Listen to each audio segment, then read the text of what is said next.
Alléluia. Est-ce qu'on peut acclamer le Seigneur ce matin? Que Dieu nous bénisse. Oh yes. Tant d'offrandes, tant de bénédictions. Alors je vais vous exhorter pour quelques minutes aux offrandes. Amen. Et nous allons poursuivre. Que le Seigneur vous bénisse. Alors, Psaume 109, je vous exhorte à partir du livre de Bishop Dag, le livre « Pourquoi les chrétiens qui payent la dîme prospèrent ?» Pourquoi et comment ceux qui ne payent pas la dîme sont maudits. C'est un livre qui est disponible dans notre librairie au prix de 1000 francs, je pense. Donc vous pouvez l'acheter, puis le lire vous-même. Amen, ça va vous aider. Gloire à Dieu. À devenir prospère. Amen. Il y a un homme de Dieu qui a commencé son église. C'était que des jeunes. Ils n'avaient même pas de téléphone pour appeler. Souvent, ils appelaient sur les téléphones de leurs amis. Je salue ceux qui sont en haut. Les mamans en haut là, soyez bénis. Elles disent on les oublie chaque fois. C'est facile. Hein? Soyez bénis. Amen. Ok. Donc, il a commencé comme ça. Et c'est ce livre-là qu'il a pris pour les enseigner. Au bout d'un temps, aujourd'hui, je suis parti là-bas cette année, je crois, au début de l'année, vers février, comme ça. Là. Il n'y avait même pas de place pour garer les voitures. Les mêmes enfants qui n'avaient pas de téléphone, juste à cause de ce livre-là, alléluia, sont prospères, sont bénis financièrement. Les Mercedes qui sont garés, tu ne peux pas croire. Ça vous dit que ça marche, amen. Ça marche, donc je vous encourage vraiment à acheter ce livre. Et c'est de ce livre-là que je vous enseigne. Aujourd'hui, on va voir 27 malédictions sur les personnes ingrates. Amen. Je vais juste les citer. Je ne vais pas, voilà, juste les citer, c'est un point. Psaume 109, à partir du verset 1. Psaume 109, au chef des chantres de David, Psaume, Dieu de ma louange ne te tait point.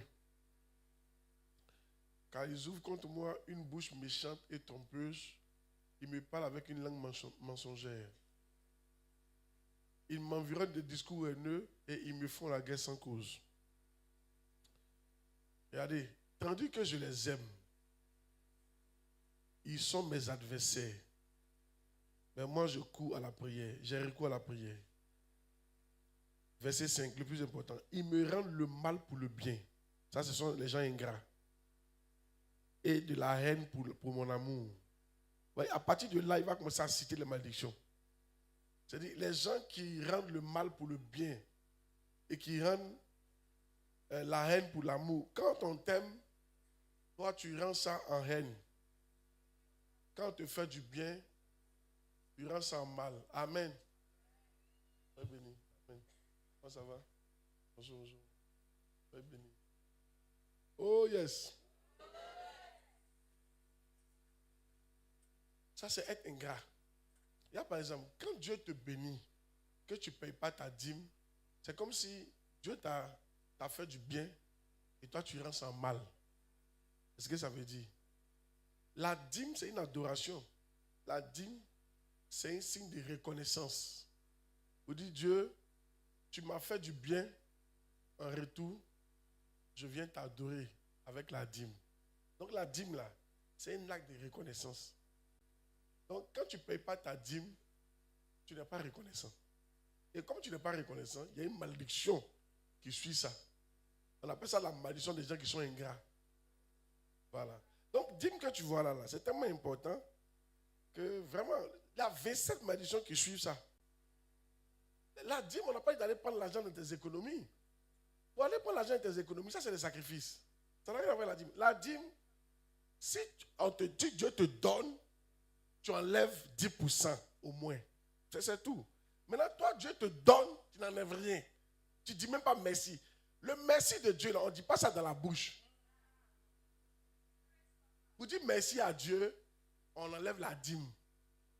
Donc, quand tu ne payes pas la dîme, chaque fois que tu ne payes pas la dîme, tu ne dis jamais merci à Dieu pour ce qu'il fait pour toi.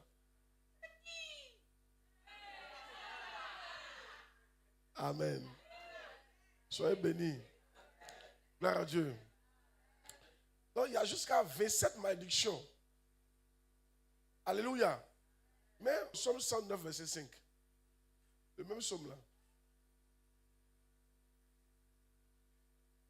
Il me rend le mal pour le bien et de la haine pour mon amour.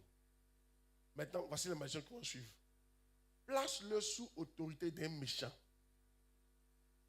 Donc, on peut même enlever, j'ai juste cité. Première malédiction. Dieu te place sous l'autorité d'un méchant. Par exemple, ton patron est méchant. Ah oui. Quand tu es sous l'autorité d'un méchant, ça ne va pas. Hein? Qui c'est ça? Il te maltraite. C'est pas ça? Il ne te paye pas souvent. Vous tous, vous travaillez pour les gens, on ne vous paye pas là. Vous viens voir si toi, tu n'es pas ingrat. Il faut bien voir ça. Alléluia.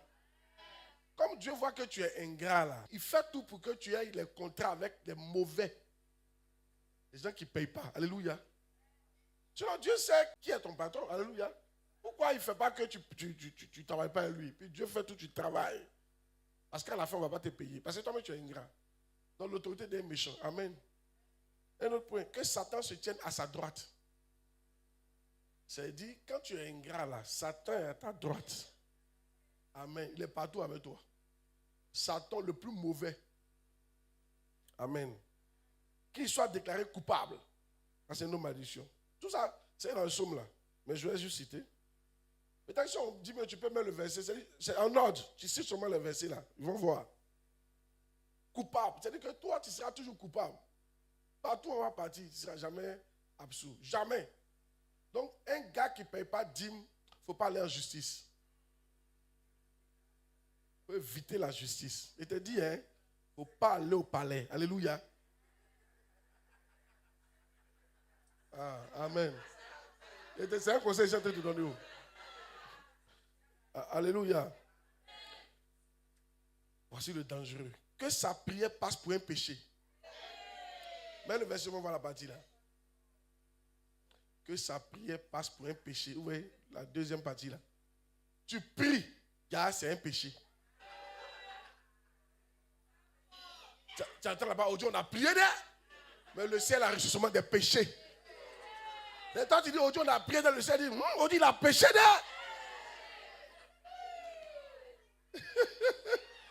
Attends, on prie, on ne voit rien. Toi, tu es sûr que ta prière, c'est prière? Amen. Toi, ta prière n'est pas prière. Toi, ta prière, c'est péché. Tu comprends? Juste pourquoi? Parce que toi, quand Dieu te donne l'argent, tu n'enlèves pas 10% dedans. Vous venez lui dire merci. Juste ça. Tu es un gars. Juste ça. Hey. Que ces jours soient peu nombreux. Tu ne dis pas sur la terre. Ouais. Qu'un autre prenne sa charge. Quelqu'un doit travailler à ta place. Que ses enfants deviennent orphelins. C'est fort. Moi, je pense que ça, là, c'est profond. Parce qu'un enfant peut devenir orphelin de Dieu. Tu sais, Dieu est le père des orphelins. Mais quand Dieu maudit quelqu'un, même ses enfants, ils ne le regardent pas. C'est-à-dire que tes enfants, ils sont orphelins 3 fois. Ils n'ont pas papa, ils n'ont pas maman, ils n'ont pas Dieu. Amen. C'est fort. Juste parce que tu n'as pas payé la dîme. De poursuivre, il m'arrêter là. Ça fait du bien à quelqu'un? Ça, mais ça fait partie aussi du message, hein? Malédiction. Alléluia. C'est tout ça. Que sa femme devienne veuve. Vous les femmes, votre mari ne paye pas, vous êtes contente là. Le veuvage t'attend. Amen. Oui, tu sais, souvent, il faut surveiller ton mari. Il n'y a pas envie d'être veuve là. On paye dîme. Amen. Vous voyez d'autres femmes lutter à dîme. Tu n'as pas encore payé mes mèches. Hein? Pas te voir. Toi, tu n'as pas dit à l'église là-bas. Toujours quand on paye dîme, tu te lèves. Tu te lèves et tu ne payes pas mes mèches. Ah, ok. Alléluia. Que ces enfants soient continuellement des vagabonds. Tu mets ton enfant à l'école, tu fais tout, mais il n'aime pas aller à l'école. Pose-toi la question chez toi là. Tu payes dîme. Amen. Hey! C'est fort. Ton travail me fatigue, l'enfant là. Papa, il fait tout. Ah, il y a quelque chose en bas. C'est une malédiction qui fatigue l'enfant. Que ses enfants mendient. Non, c'est trop fort. Que ses enfants cherchent le pain loin de leur maison en ruine. Oui. Que le créancier s'empare de tout ce qu'il a. Les gens qu'on te dit jamais, crédit, il faut oublier. Toi, ton crédit, tu payes jusqu'à la dernière minute. Pose-toi la question. Que les étrangers pillent son travail. Que personne ne lui accorde miséricorde. C'est-à-dire, toi, on ne te pardonne jamais. Quand tu fais une bêtise, tu payes le prix. Tout ça, n'est pas pédible qu'à la base. Que personne n'ait pitié de ses enfants. Hey. Que ses descendants soient exterminés. Ouh. Que leur nom soit effacé. Hein? Que l'iniquité de ses pères reste en souvenir devant l'Éternel. Vous savez que Dieu maudit sur 4 générations. Et quand on a calculé sur 4 fois 80, ça fait combien? 320 ans. C'est pas ça? Donc 2025 moins 320 ans. On avait 1700 là-bas. Tous tes aïeux de 1700, tout ce qu'ils ont fait là, quand tu viens devant Dieu, il fait sortir ça. Non, l'historique. Et pas une bonne historique. Alléluia. Hey. Waouh. Tellement de choses.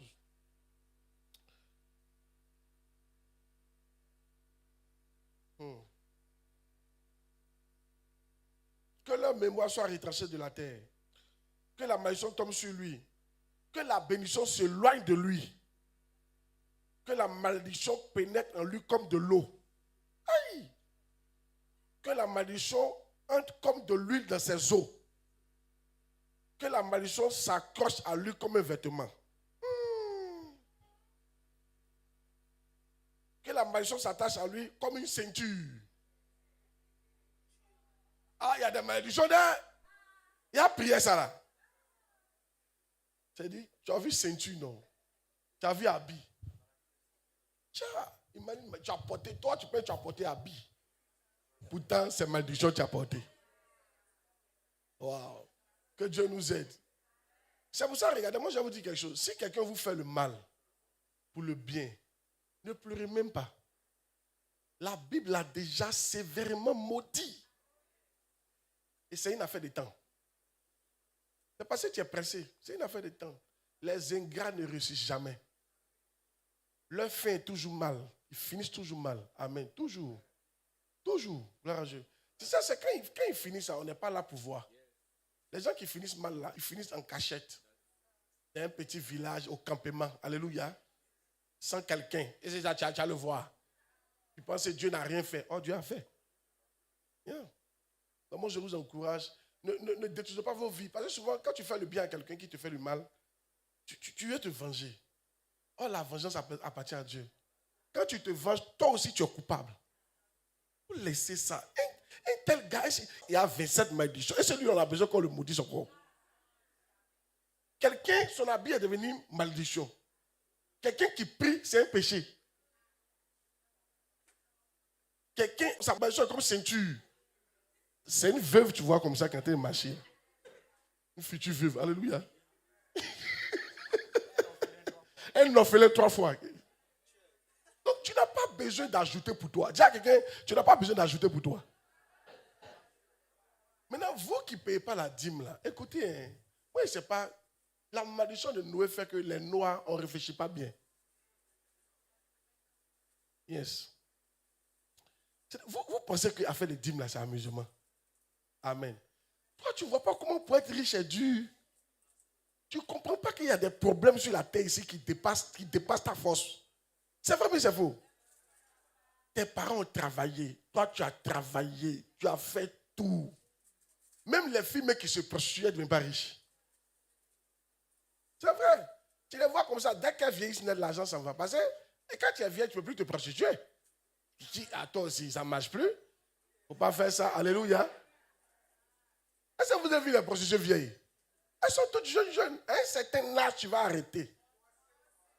Et tu faut aller les voir. L'argent, là, ce n'est pas devenu quelque chose. Hein. Je vous dis, oh, elles font tout. Même les brouteurs, ils finissent mal. En 5 ans, il règne après. Pour être riche, et puis tu vas mourir avec ça, et transférer ça à tes enfants. Ce n'est pas un petit truc.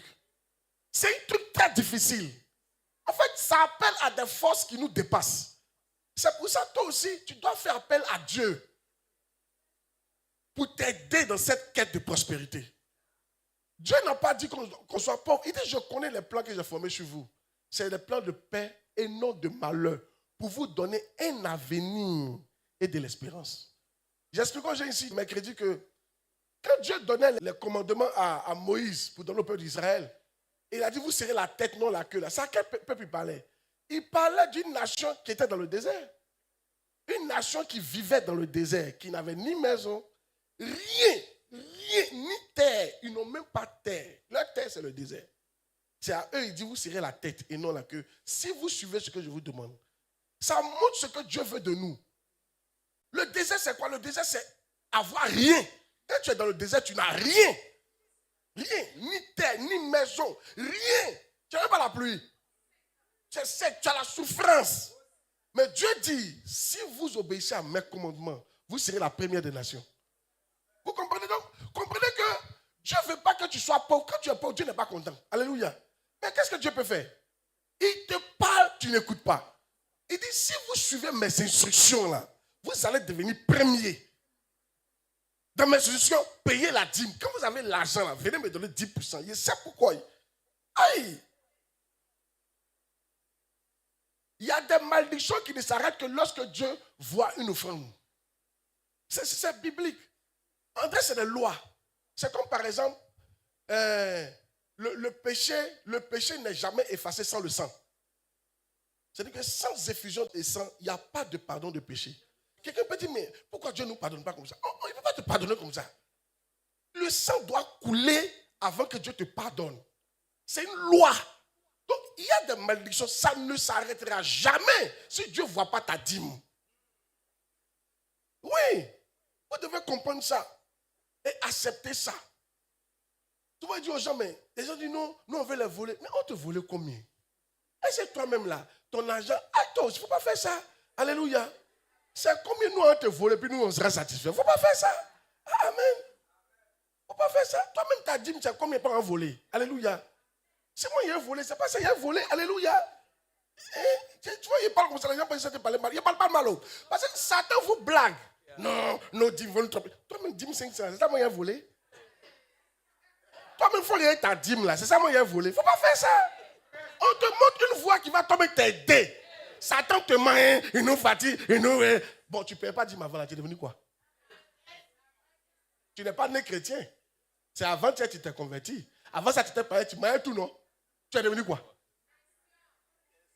Demande ça à quelqu'un, tu m'as tout, non? Tu es devenu quoi? Répète ça à quelqu'un, tu mangeais tout avant, non? Tu es devenu quoi? Mais c'est faux, les pasteurs volent, tu vas faire ça. Je leur disais un jour pour les choquer. Tu me vois là, on m'a déjà fait offrande 20 millions. Toi, ta dîme là, il est venu voler pour faire quoi? On te dit ce qui va t'aider toi-même. Moi, j'étais à votre place, j'ai commencé à payer dîme depuis 16 ans. 16 ans. J'ai payé dîme. Et moi, j'ai payé 50%. C'est ce que moi, j'ai fait. Et puis, je suis arrivé là où je suis là. Et ça a été montant, on veut nous voler. Et quand tu vois la personne qui dit ça là même,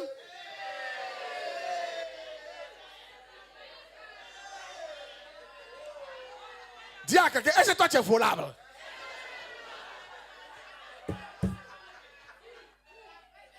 Tu as vu, tu ris pas, tu es fâché. J'essaie de t'expliquer quelque chose qui a t'aider là. Il y a des gens, tu es bon là, si vous voulez rentrer dans ta maison, tout ce qu'il va faire, c'est prendre télé pour sortir. Il n'y a rien, pas de télé.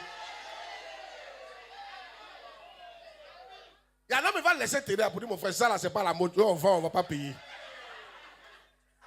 Ah, non, il va nous voler, il va nous voler. On t'explique quelque chose qui va t'aider à t'en sortir. Il faut écouter. Dis amen bien.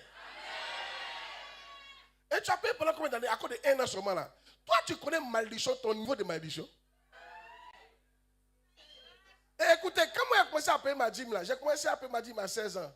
Quand j'avais 25 ans, on m'a mis dehors. De 16 ans à 25 ans. Tu vois combien d'années? 16 ans, 25 ans, on m'a mis dehors de ma maison. Mais il a continué. Parce qu'il y a des malédictions très profondes. Il y a des gens là, il y a 4 portes avant que tu sortes. C'est-à-dire que première porte, on ne te trouve pas. Deuxième porte, on ne te trouve pas. Troisième porte, on ne te trouve pas. Quatrième porte, c'est là que tu es coincé. Alléluia. Il faut 4 clés. Amen.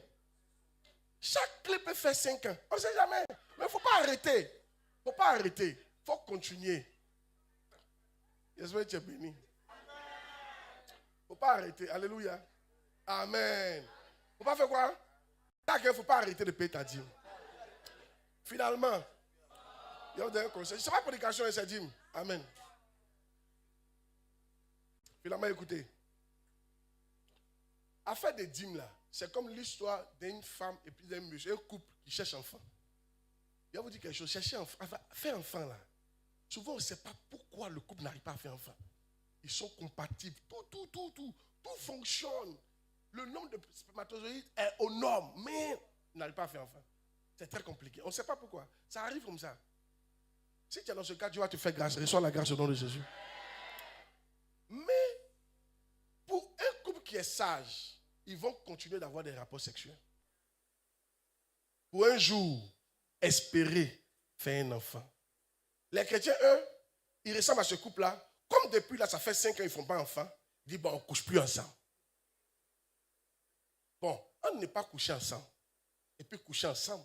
Qui a la possibilité d'avoir un enfant? C'est un couchant. Ce n'est pas parce que depuis que tu payes dîme que tu ne vois rien que tu vas arrêter. Tu comprends ce que je suis en train de te dire là? Sinon, tu ressembles à un couple. Parce que ça fait 5 ans, on a fait nos efforts. Moi, je suis fatigué. On ne se touche plus. Mais vous venez de tuer. Mais parce que là, même là, c'est sûr que vous n'allez pas faire enfant. C'est vrai, mais c'est faux. Mais quand vous couchez ensemble, il y a toujours l'espoir. Chaque mois, Dieu peut faire grâce.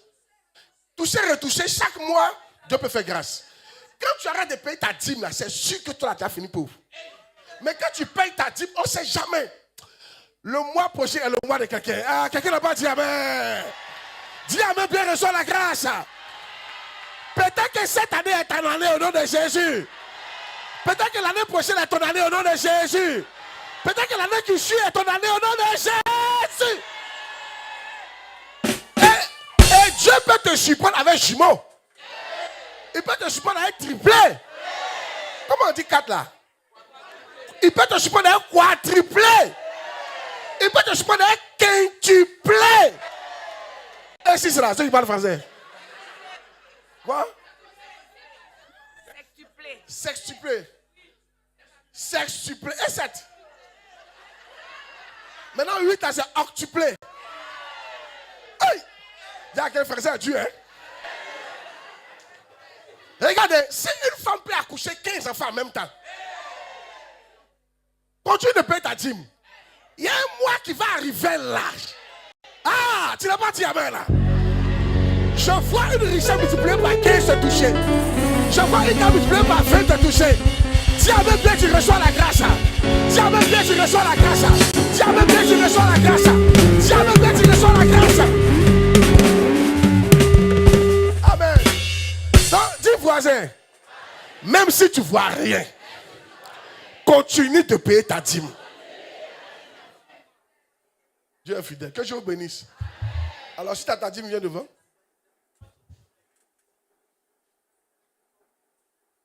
Les foyers où il n'y a pas encore enfant là, continuez, monsieur, continue de toucher. Touche et retouche. Ça va venir, John. Il y a des choses à faire. Ce sont tes efforts que Dieu voit. Il voit tellement tes efforts, il dit attends, il lui fait grâce. Oui. Et ça, c'est un travail, hein.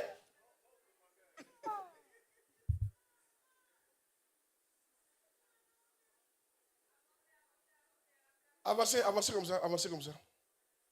Ne en faites pas, même si vous êtes loin de l'hôtel, la grâce vous touche. Avancez comme ça. Dis Seigneur, vraiment, que la malédiction de ceux qui sont ingrats s'éloigne de ma maison. Tu m'as donné. En retour, je t'apporte la dîme. Reçois-la. Bénis ma maison. Bénis mon travail. Au nom de Jésus. Multiplie mes affaires. Ouvre le ciel. Qu'il ne soit pas des reins. Que la pluie dont j'ai besoin dans ce mois, ce futur mois qui arrive, me localise et me bénisse. Au nom de Jésus. Amen. Quand tu te portes, tu dis la pluie dont j'ai besoin me localise. Que Dieu vous bénisse. Amen. Pour les enfants, restez assis tout à l'heure. Les huissiers vont vous...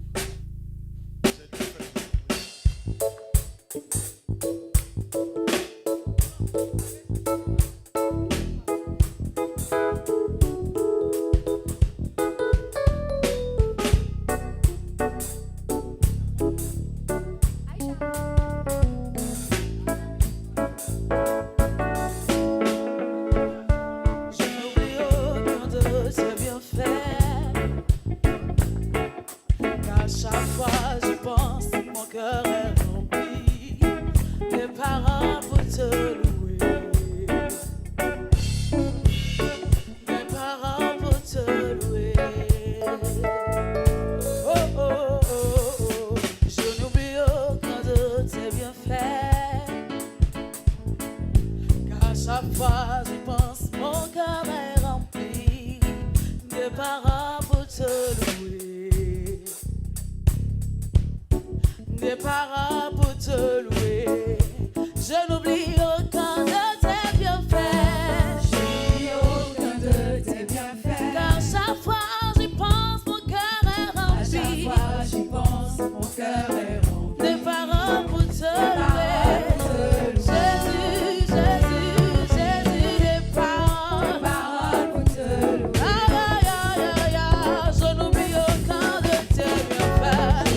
va se passer ce matin. Briser les liens des malédictions persistantes. Alléluia. C'est ce qui va se passer tout à l'heure. Mais avant, je vais demander à quelqu'un de se tenir debout. Tiens-toi debout.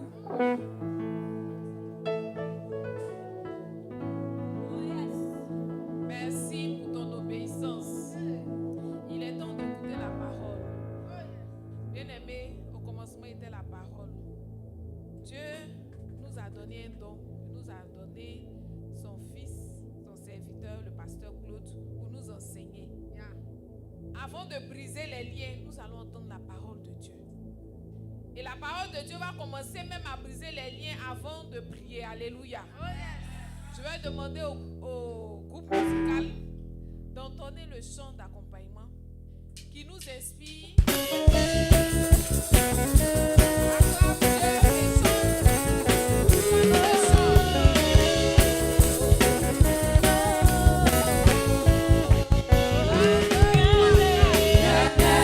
C'est possible quand tu mets ta confiance en Dieu. C'est possible quand on s'appuie sur sa parole. Avant que Dieu te parle, y a-t-il quelque chose dont tu ne peux pas?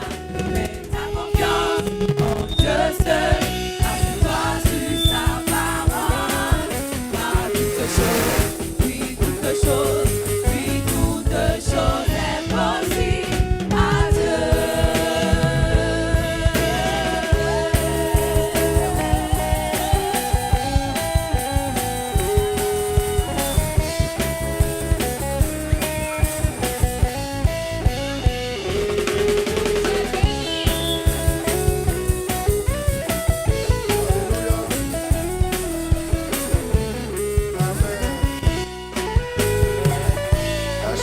Le Seigneur ce matin. Oh yes. Avec élégance, salue ton voisin.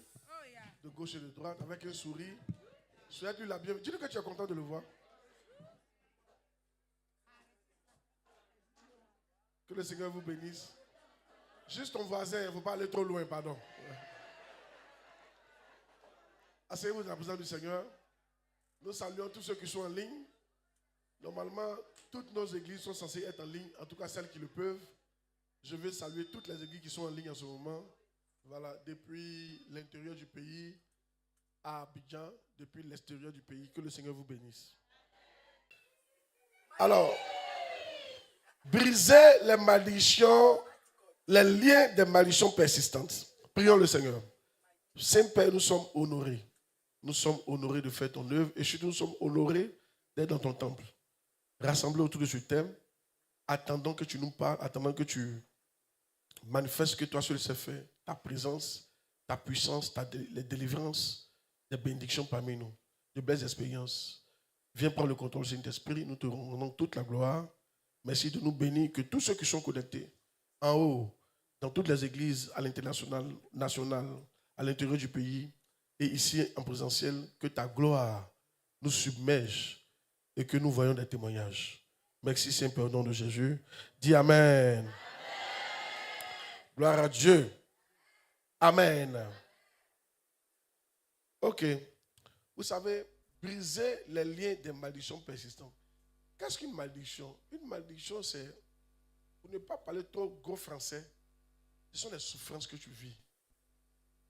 Des incompréhensions, des blocages, des échecs, malgré tes efforts. Souvent tu sais, souvent tu ne comprends pas, souvent tu comprends, mais tout ce qui t'apporte la honte, c'est une malédiction. Tout ce qui a fait baisser ta tête, c'est une malédiction. Tout ce qui fait que tu souffres, c'est une malédiction. Tout ce qui fait qu'on te déshonore, c'est une malédiction. Tout ce qui fait qu'on ne te considère pas, c'est une malédiction. Ce qui fait que tu es pauvre, c'est une malédiction. Amen. Ce qui fait que tu ne te maries pas. Il y a des familles comme ça qu'on ne se marie pas. Gloire à Dieu. Ce sont des malédictions. Amen. Il y a tellement de malédictions. Et chaque fin du mois, je vais faire ce programme qu'on appelle Dimanche de Miracle. Et Dieu m'a dit, jusqu'à la fin de l'année, de parler des malédictions. Il y en a beaucoup. Alléluia. Amen. Il y a des malédictions globales. Il y a des malédictions de la Bible. Il y a des malédictions personnelles. Et puis on va prier par rapport à ça. Tu as compris? Arrêtez d'accuser les sorciers. C'est même une malédiction qui fait que les sorciers te tuent. Si. C'est une malédiction qui fait que quand tu pries, le sorcier te vient. C'est une malédiction. Donc si tu as pu briser les malédictions, véritablement, tu vas t'en sortir. Et ta vie sera bien. Regardez un peu en Europe. Les Européens souffrent pas comme nous.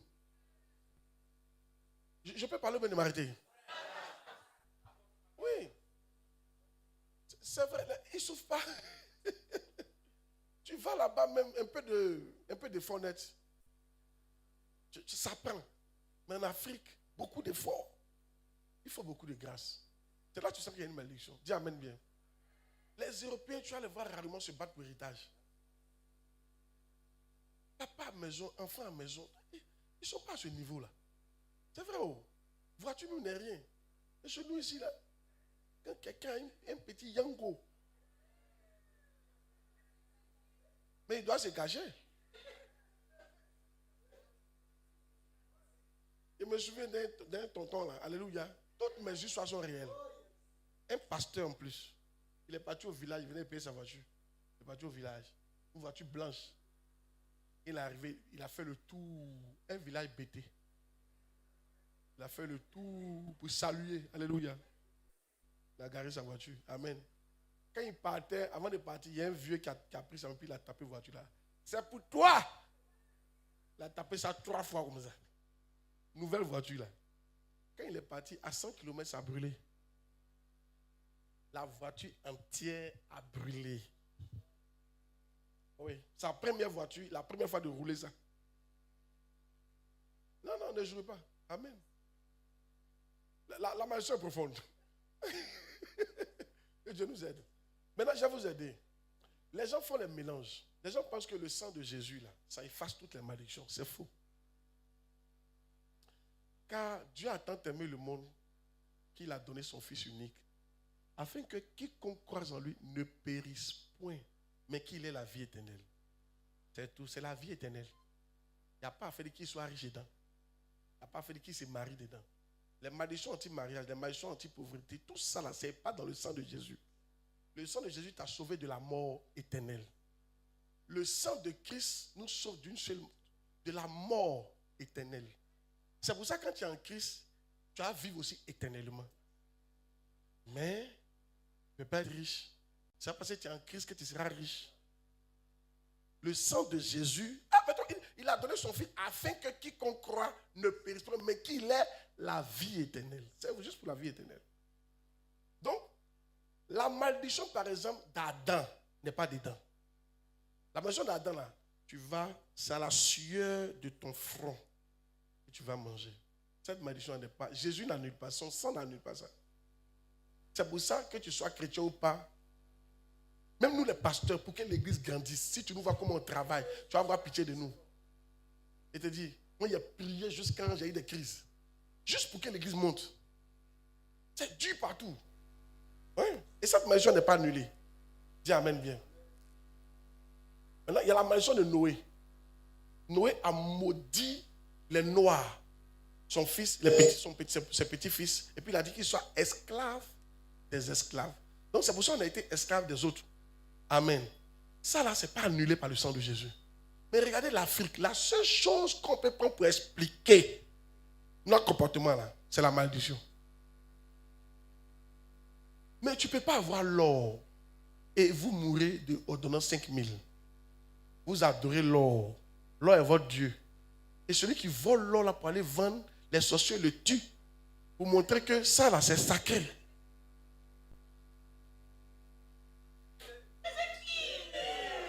Si un blanc vient tout à l'heure, il va prendre l'or, il va aller vendre, il va changer la vie de sa famille. C'est vrai ou c'est faux? Mais nous, on adore ça et puis on souffre. C'est en Afrique, tu vas voir qu'il y a l'eau, il y a poisson dedans. Les gens, ils ont faim. Voici bon silure. Silure qui est doux comme ça. Ne mange pas ça. Là, ici, vous savez de quoi il parle. Amen. C'est vrai, mais c'est faux. poisson que Dieu a créé pour qu'on mange là. Toi, tu adores ça. Si ce n'est pas malédiction qui peut faire ça. Tu quelqu'un va en France, en Europe, ils ne font pas ça. Ils mangent poisson. Les Brésiliens sont retournés sauter tout ça. Que Dieu nous aide. Il y a un coin qu'on appelle... j'ai oublié le nom. C'est un verbe bondoukou là-bas. Et c'est les singes. Et ils ne mangent pas les singes. Soko. Les singes là sont là, vivants. Amen. C'est la malédiction qui peut expliquer ça. Amen. C'est la malédiction qui peut expliquer qu'on est le continent le plus riche et les pays les plus pauvres. C'est la malédiction qui peut expliquer ça. Comment toi tu expliques ça? Imagine, on dit dans votre famille, vous êtes la famille la plus riche, mais vous êtes la plus pauvre. Comment toi tu peux expliquer ça? Il y a l'or sur votre maison. L'or, diamant, tout est là. Et puis vous êtes là, maison là, mais ça tombe en ruine, toi tu es percé. Et vous êtes là, qui va nous aider? Si le voisin peut nous aider. Et vous êtes là. C'est la malédiction fait que tu ne sais même pas réfléchir. Tu ne sais même pas où gagner l'argent. Si. Il y a les gens qui sont là, tu ne sais pas comment travailler. C'est la malédiction qui fait ça. Hey! Que Dieu nous aide. Donc, et le sang de Jésus n'efface pas la malédiction de Ève. C'est à cause de ça, les femmes là, elles accouchent toujours difficilement. Et puis, qu'est-ce qui se passe? Leur cœur est toujours porté vers les hommes. Toutes les femmes, leur causerie, c'est garçons seulement. 90% des problèmes des femmes, c'est lié à un garçon. Il faut la demander, tu vas voir.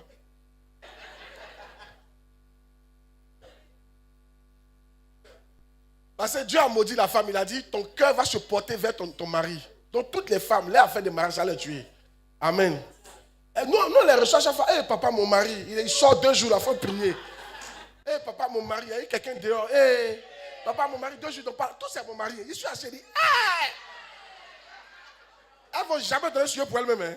Toujours mon mari, il n'a qu'à avoir l'argent. Ça, c'est une malédiction. Donc ça, le sang de Jésus ne brise pas ça. Alléluia. De poursuivre ou de m'arrêter là? Amen. Et par exemple, les malédictions personnelles. Regarde, la femme à qui tu as fait du mal, la première fille que tu as eue dans ta vie, que tu as enceinté, que tu as abandonné, et tu as pris une autre. Le mal que tu lui as fait là, tout ce qu'elle a dit là, le sang de Jésus n'efface pas ça. Ça ne va pas effacer ça. Alléluia. Le garçon aussi que tu as fait ça, alléluia. Il t'a mis à l'école jusqu'à quand tu es étudiant, tu as vu qu'il ne comprend pas français. C'est que tu lui as fait la malédiction là. Le sang de Jésus n'efface pas ça. Il y a des malédictions personnelles que le sang de Jésus n'efface pas. Alléluia. Alléluia. De prêcher, mais ne pas prêcher.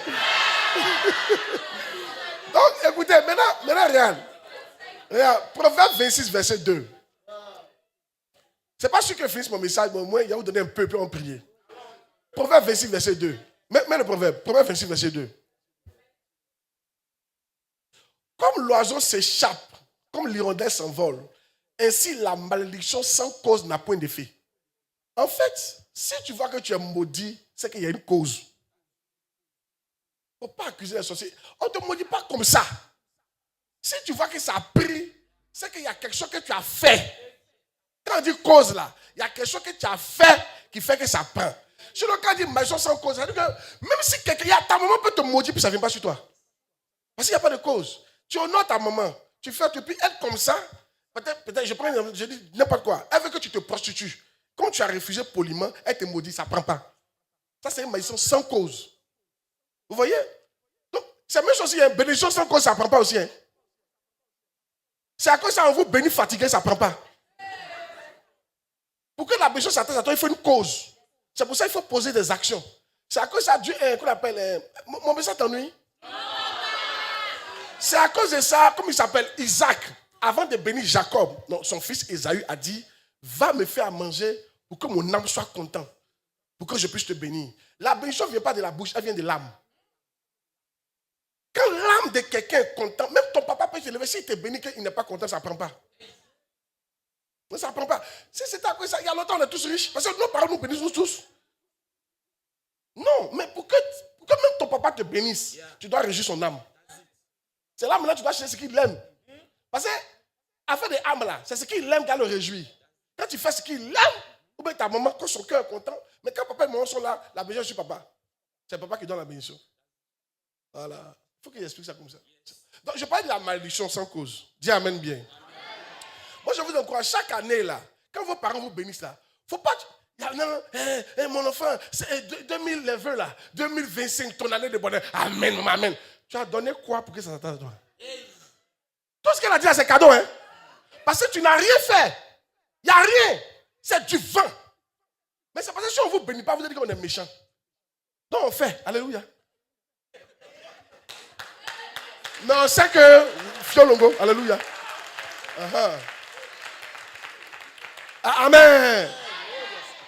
Donc je suis en train de dire, vous qui êtes maudits là, c'est parce qu'il y a quelque chose qui fait.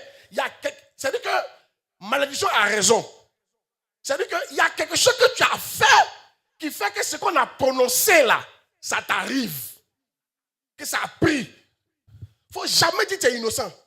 Malédiction sans cause n'a pas d'effet. Si tu n'avais rien fait, ça n'allait rien faire. Mais si ça fait quelque chose, donc tu as fait quelque chose. Qui est bien d'entendre ça? C'est bon, non?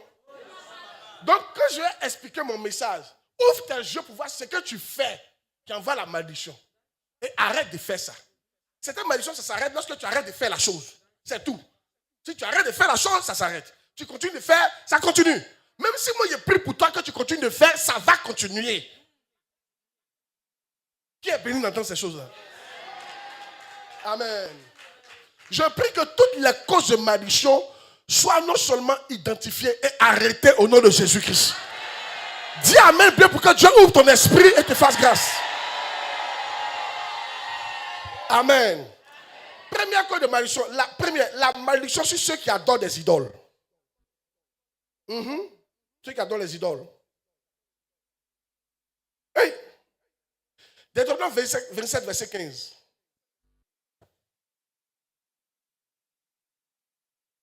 Deutéronome 27, verset 15.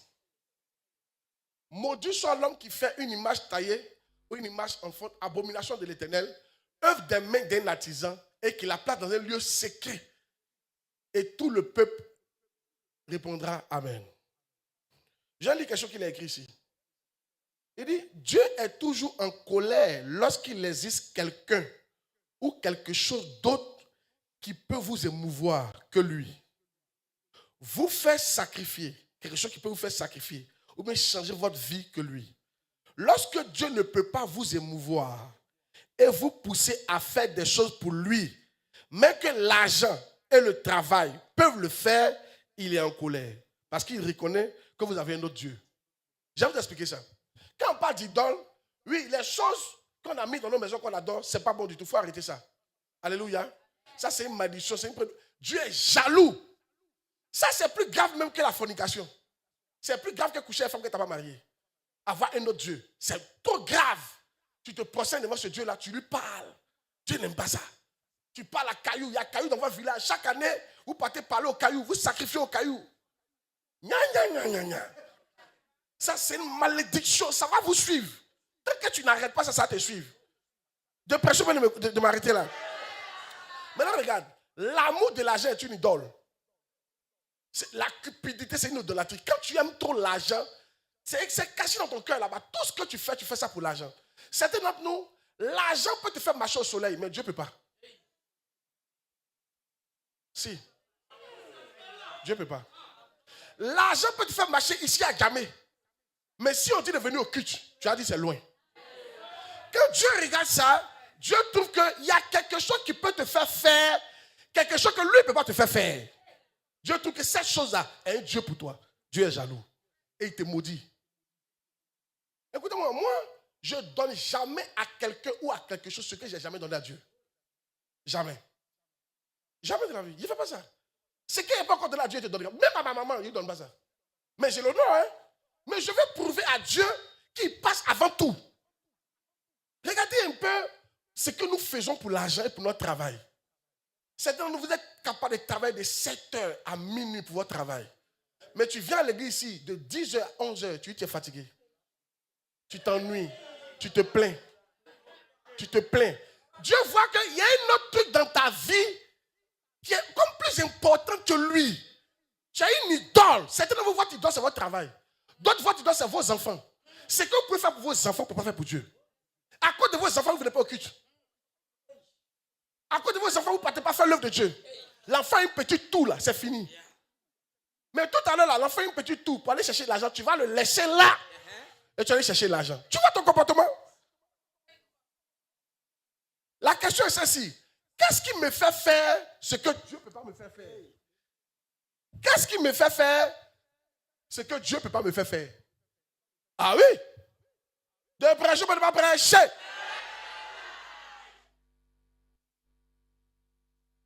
Yeah. Souvent, tu vois ça dans l'argent. Il y en a qui ne sont jamais prêts à aller prendre l'ancien compte bancaire pour venir faire l'œuvre de Dieu. Mais ils sont prêts à le faire pour d'autres occasions. Ça, ce n'est pas normal. Un jour, mon père spirituel, on lui a donné une veste. Une veste. Vous montrez comment c'est sensible. La veste était belle. Honnêtement, hein, il a aimé la veste là. Dès qu'il a pris la veste là, la voix lui a dit, tu remets la veste à quelqu'un d'autre.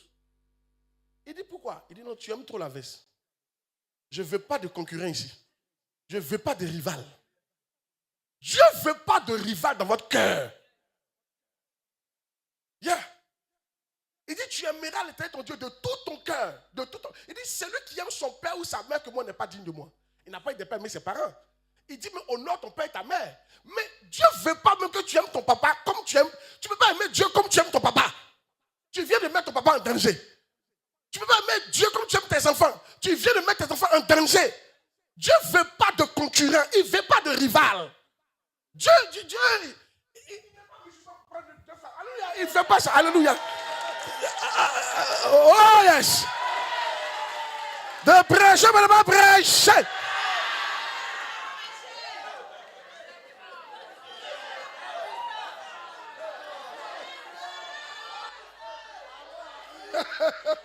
Oh yes. Dis à quelqu'un, Dieu ne veut pas une rivale. Dis à quelqu'un, Dieu là, c'est pas femme. Hein? Il ne veut pas une rivale. Certains d'entre nous, hein, on dit Dieu le Père, mais on appelle Dieu la Mère. Certains d'entre nous, Dieu a 6 rivales dans notre vie. Donc c'est 2 rivales, 3 rivales. Je te pose la question, qui est la rivale que tu as donnée à Dieu dans ton cœur? Cette rivale, ça peut être ton travail. Ça peut être une femme. Si, ça peut être une fiancée. Depuis que tu as croisé le monsieur là, tu ne viens plus à l'église. Ça, c'est une rivale, ça. Ça, c'est une rivale, ça. Mais je t'annonce, hein, c'est que le monsieur là va te faire. Tu vas le haïr toute ta vie. Tu connais Dieu même. Il faut te calmer.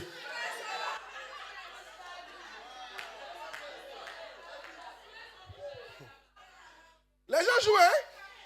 Un jour, il y a un diacre dans une église. L'église était remplie, donc il voulait faire agrandir l'église. Il dit non, puisque c'est lui qui était au final, il devait donner son mot. Il dit non, ça va comme ça. Que c'est la maison de Dieu, on n'a pas besoin d'en faire trop. Et pendant ce temps, lui, il est en train de bâtir sa maison, une belle maison, grosse maison. Dieu le regardait, il bâtissait ça pour ses enfants. Dieu n'a pas parlé. Le jour de l'inauguration de la maison, quand il est arrivé devant la route pour traverser, une voiture a quitté quelque part là-bas, a écrasé son enfant devant lui. Et puis il y a une voix qui lui a dit, tu ne veux pas arranger ma maison, non? Tes enfants ne vont jamais entrer dans cette maison. Dieu ne veut pas de rival. Dieu n'est pas une femme qui accepte rival. Non, non, non, non, non. Dieu veut être seul. Élève Dieu à un niveau seul. C'est pour ça, quand Dieu a vu qu'Abraham pouvait aimer Isaac, comme lui, il dit, il faut me le sacrifier. Tu me le sacrifies. Il voulait voir. Et quand Abraham voulait tuer, il dit, voilà, maintenant je reconnais que voilà, je suis seul. Tu es maintenant mon ami. De prêcher, me mettez là. Est-ce qu'aujourd'hui tu peux sacrifier ton travail pour Dieu? Est-ce que tu peux sacrifier tes enfants pour Dieu? Est-ce que tu peux sacrifier ta promotion pour Dieu? Est-ce que tu peux sacrifier ta famille pour Dieu? Est-ce que tu peux sacrifier ton bien-être pour Dieu? Est-ce que tu peux sacrifier ton projet là pour Dieu?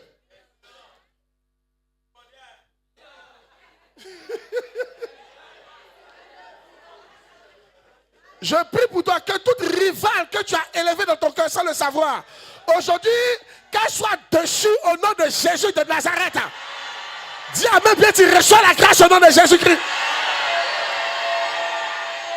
Dis au nom de Jésus, je refuse de donner des rivales à Dieu dans mon cœur. Dis Dieu, tu as mon seul amour. Le numéro 1. Le numéro 1. Tu n'as pas de rival. Tu n'auras plus jamais de rival. Oh yes. Assieds-toi. Maintenant regarde. Dans Juge, ça doit être le chapitre 6. Amen. Verset 25. Je te parle d'idolâtrie. Amen. À 11h30, on va arrêter. Puis on va prier.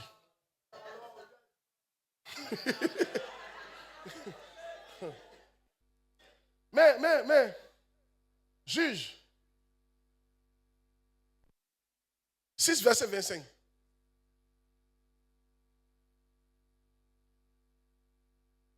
Dans la même nuit, l'Éternel dit à Gédéon, prends le jeune taureau de ton père et un second taureau de 7 ans, renverse l'autel de Baal qui est à ton père et abat le pieu sacré qui est dessus. Dieu m'a interpellé là-dessus. Juge, comme Gédéon a une révélation de la part de Dieu. Mais c'est bizarre que Dieu lui demande d'aller d'abord renverser l'autel avant d'aller au combat.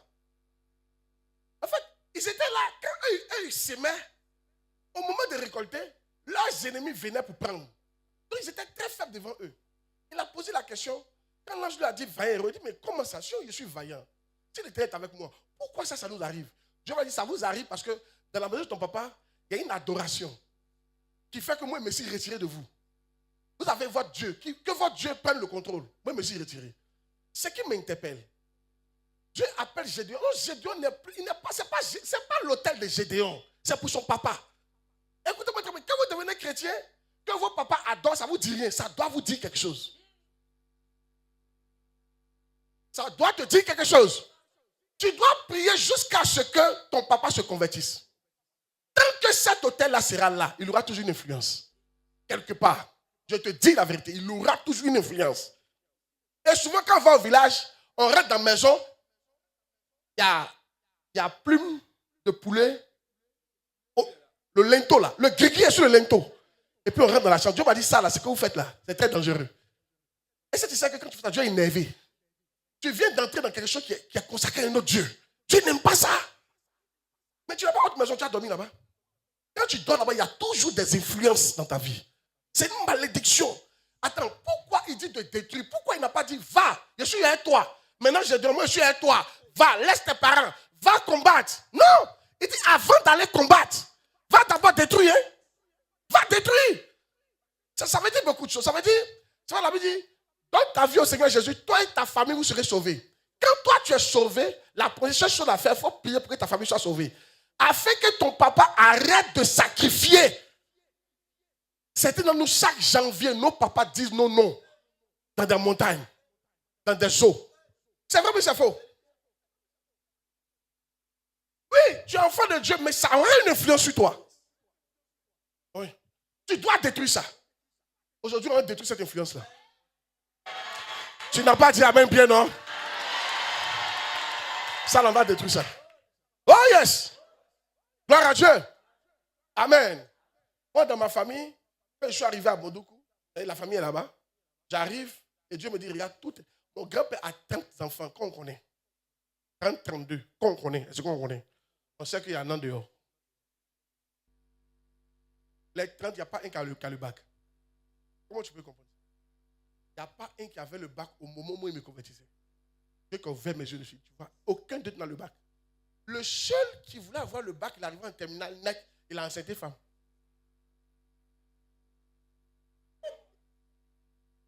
Si. Et son papa lui a dit, tu arrêtes tes études.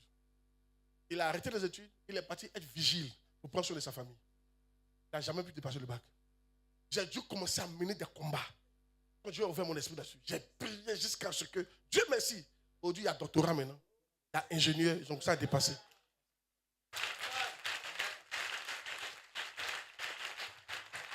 Ça va arriver à ta famille au nom de Jésus. Dis amen bien. Et Dieu m'a dit clairement, c'est l'idole que ton grand-père adorait.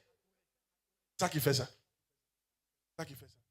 Vous savez pourquoi? Parce que les idoles là, les enfants qui sont jeunes aujourd'hui n'adorent pas les idoles. Hein. Et ils négligent. Ils sont trop jeunes. Ils doivent les fâcher. Quand tu es esclave d'une idole, elle a le droit sur toi. Je vais vous expliquer ça devant la main. Amen. Donc, quand vous l'adorez, l'idole a le droit de bloquer vos choses.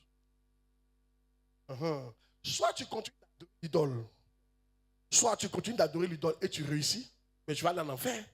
Soit tu arrêtes d'adorer l'idole et tu te donnes à Jésus-Christ et tu avances. Mais si tu arrêtes d'adorer l'idole sans Jésus, tout est bloqué.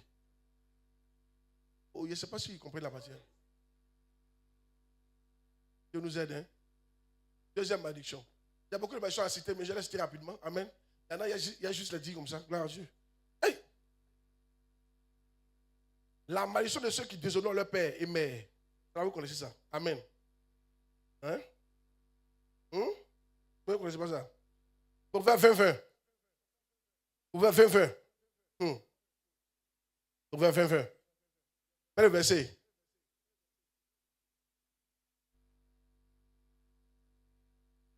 Si quelqu'un maudit son père et sa mère, sa lampe s'éteindra au milieu des ténèbres. Proverbe 27, verset 16. Proverbe 27, verset 16.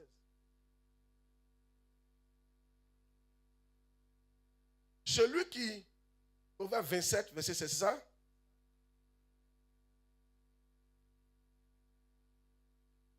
Comment le verset 15, je vois? Et le verset 17. On trompe ici. Ok, c'est pas bien grave. Alléluia. Amen. Marc 7, verset 10. Non, c'était Deutéronome. Il y a dit Deutéronome, non? Deutéronome 27, verset 16. Deutéronome 27, verset 16. Je peux lire ce verset. Deutéronome 27, verset 16. Maudit soit celui qui méprise son père et sa mère. Et puis on dit au peuple de dire Amen.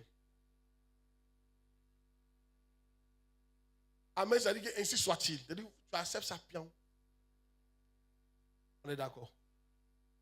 Tu méprises. On n'a pas dit que tu es insulté. Tu le méprises. Papa te donne un conseil. Il y a une malédiction dans ça. Tu le négliges.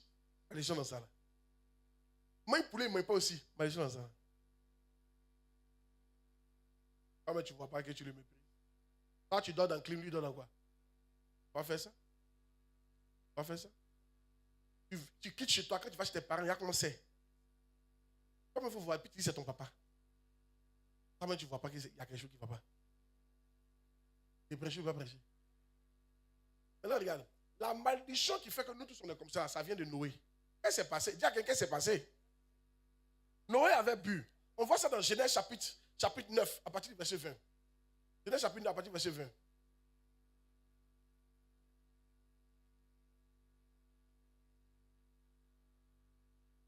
Noé a commencé à cultiver et à planter de la vigne.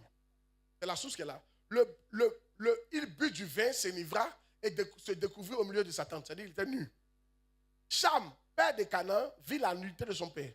Et il lui rapporta dehors à ses deux frères. Il a vu une erreur, il a vu un défaut de son papa.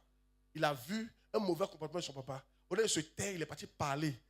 C'est son problème qu'il a. Maintenant, alors les deux autres qui sont bénis là, c'est l'Europe et puis Amérique et puis Asie. Eux là. Alléluia. Eux, ils ont pris un manteau et puis ils ont mis ça sur les épaules, ils ont marché à reculons pour ne même pas voir l'entrée de leur papa et puis ils ont couvert leur papa. Alléluia. Yeah. Continue. Lorsque Noé se réveilla de son vin, il apprit ce qu'il lui avait fait son fils cadet. Il dit, maudit soit Canaan, qu'il soit l'esclave des esclaves de ses frères. C'est fini. Voici notre problème. Et pourquoi ça a pris? Ça a pris parce qu'effectivement, l'enfant a fait quelque chose. Qu'est-ce que l'enfant a fait? Il a vu la nudité de son père, il est parti expliquer aux autres. Écoutez-moi, quand vous voyez les défauts, et puis quand il parle de père biologique, père spirituel, quand vous voyez la nudité, on n'est pas parfait. Nous tous, on est des hommes. C'est que tu sens, nous, on sent ça. Quand vous parlez de papa, papa n'est pas ça, ça veut dire quoi?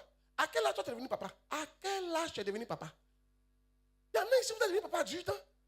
Ton fils est là, mais tu ne sais même pas qu'il joue dans boîte, ou si tu joues dans boîte. Mais tu es papa. Vous comprenez ce que je dis là? Je veux dire que ce n'est pas parce qu'il est papa Non, il est papa, il doit être sage. Ça veut dire quoi?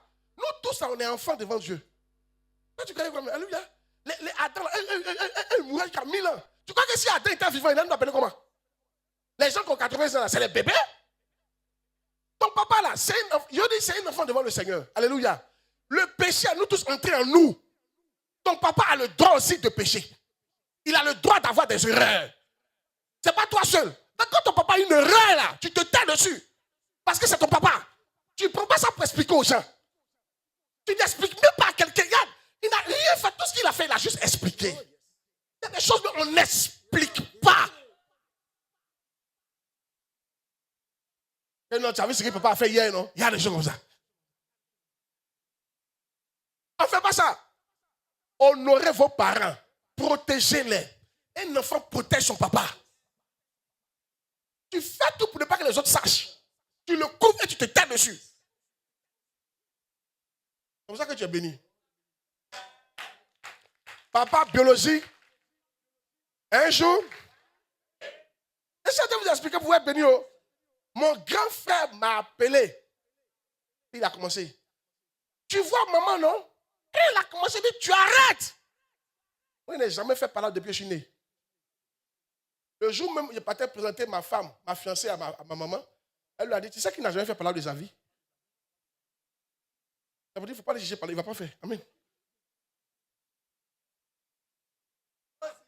Jamais. Tu ne vas jamais me voir insulter les gens. Je n'ai jamais fait ça depuis par la grâce de Dieu. Amen. Mais ce jour-là, mon grand frère ne m'a pas reconnu. Il est en train de toucher à quelque chose qu'il ne devait pas toucher. Tu arrêtes, grand frère. Et tu arrêtes. Et cette femme-là, c'est elle qui t'a accouché. C'est elle qui t'a nourri. Si tu veux parler mal d'elle, pas avec moi. Et je lui ai dit, si ta première fille, là, toi tu es parent, non? Mais on connaît tes dégamages. Si ta première fille, prends ta deuxième fille pour expliquer tes dégamages, tu seras content? Il dit non. Et donc tu arrêtes.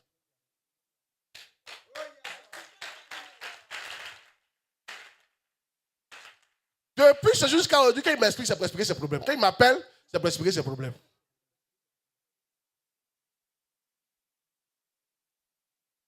Arrête de parler mal de ton papa. C'est une source de malédiction.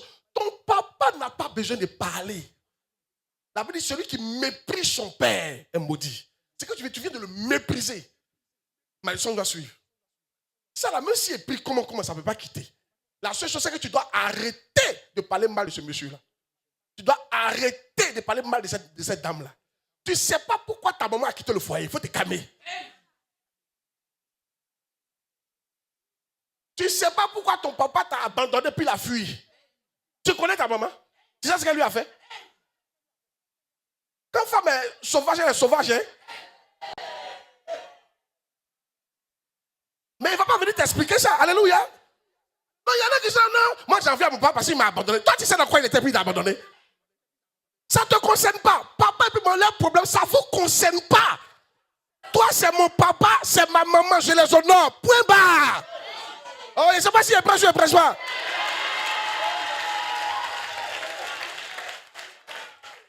Il y a un comme ça, son papa l'avait abandonné. Son pasteur lui a dit, va chercher ton papa. Il a trouvé son papa, qu'il n'a pas reconnu. Il dit, il faut prendre soin de lui. Il a pris soin de son papa, quand son papa meurt. Tu as bien fait. Quelqu'un qui ne l'a pas reconnu. C'est comme ça qu'on est béni. Lui là, c'est ton papa. Point final. Arrêtez, ce n'est pas vos camarades. Mais il y a toi, tu ne te fais pas pitié à toi-même.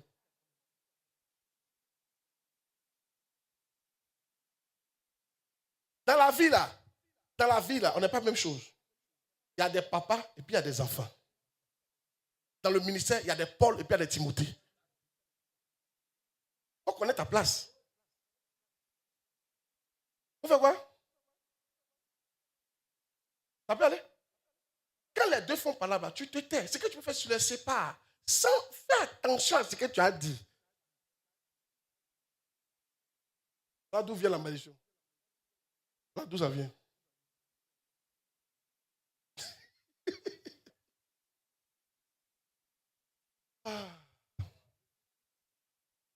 Avancer. Il ne faut pas accuser sorcier. 3. La malédiction sur ceux qui trichent et trompent. Les tricheurs là. Tous ceux qui bac un tricheur, il y a malédiction sur le bac. dis ça pourquoi on prie. Hein? Dis à ton voisin, cette affaire est sérieuse. Hein? Dis à ton voisin, cette affaire est très sérieuse. Tu as eu BTS un trichant, tu as eu PPC un trichant, tout ça, il y a malédiction dessus. Tu as eu ta femme en mentant, il y a malédiction dessus.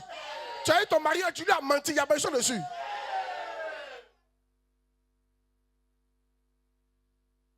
Malachie 1,14. Non, on va pas t'inquiéter. On dit ça, maintenant on va demander pardon à Dieu. Et puis ça s'est arrêté. Vous n'êtes pas d'accord avec ça? Malachie 1,14. Oui. Maudit soit le trompeur. C'est tout. Maudit soit quoi? Le trompeur. Qui a dans son troupeau un mâle et qui voue en sacrifice au Seigneur une bête chétive. Car je suis un grand roi, dit l'Éternel. Hey! Tu trompes. Les gens qui viennent ici et dîment. On voit 200 000 dans ta main. Oh, ça devait être 250 000. Tu es un trompeur. Alléluia. Tu trompes. Amen. C'est pas bon. Gloire à Dieu. C'est pas quoi? Hey! Car la malédiction sur les voleurs. Tous ceux qui volent sont maudits.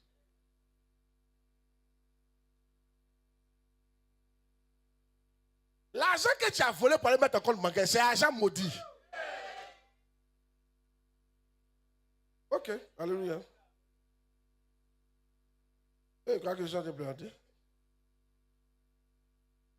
Amen. Yeah.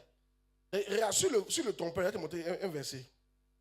Josué 9, 22 à 23. Josué 9, 22 à 23. Josué 9, 22 à 23. Tu vas voir que quand tu fais ça, même tes enfants sont concernés. Josué, les filles appelaient et leur parlaient ainsi. Pourquoi nous avez-vous trompé en disant nous sommes très éloignés de vous, tandis que vous habitez au milieu de nous? Maintenant, vous êtes maudits et vous ne cessez point d'être dans la servitude. Vous ne cesserez point d'être dans la servitude, de couper le bois et de puiser l'eau pour la maison de mon Dieu. Quand il disait ça là, tous les enfants qui sont nés après ont fait ça. Donc quand ils ont trompé Josué, la maison qu'il a libérée là, ça a pris même les enfants. Les enfants sont devenus esclaves. Tu as des problèmes parce que ton papa, bien ton arrière-grand-père, ton arrière-arrière-grand-père, bien ton arrière-arrière-arrière-grand-père a fait quelque chose et ils ont prononcé une parole sur votre lignée. Aujourd'hui, on va demander pardon pour ça. Il faut que ça cesse. Si, amen. Amen. Alléluia. Souvent, n'accusez pas les gens. Tu deviens riche comme ça et puis un coup tu tombes pauvre. Il faut voir dans ta famille si les gens ne faisaient pas comme ça avant. Tu vas voir dans ta famille, il y en a aussi qui ont eu ça. Ils sont montés, ils sont descendus. Certainement, il y a une malédiction de non-accomplissement, de finir mal dans votre famille qui existe. Et tu n'as pas encore brisé. Tes relations ne finissent jamais bien. Il y a une malédiction dessus. Alléluia. Amen. Oh yes. C'est pour ça que vous aussi arrêtez de faire certaines choses. Dis amen bien. Parce qu'il y a des choses qu'on va prononcer sur toi là, ça va atteindre tes enfants aussi. N'oubliez pas, malédiction sans cause et sans effet. Mais s'il y a effet, c'est qu'il y a cause. C'est pour ça que moi, je m'en fous des gens qui parlent mal de moi. S'il n'y a pas de cause, ça ne prend pas. Mais fais tout pour ne pas qu'il y ait de cause, quoi. Tu vois un peu, non? Ne pas qu'il y ait de causes. C'est comme ça. 7.